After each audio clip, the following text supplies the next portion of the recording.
Secure IQ version 3.00.2, holidays have been added to provide system and access control variations to schedule events and to usual lock and unlock times. To create, edit or remove a holiday, navigate to Configuration, Schedule and Holiday, then Holiday.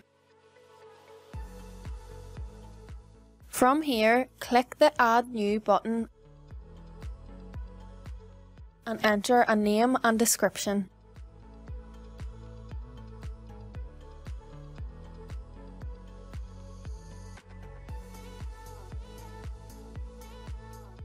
Configure the holiday setting using the General tab.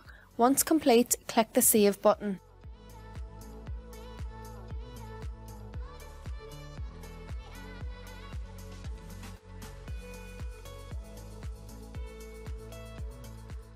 Click the three-dot menu beside the holiday name to view the context menu.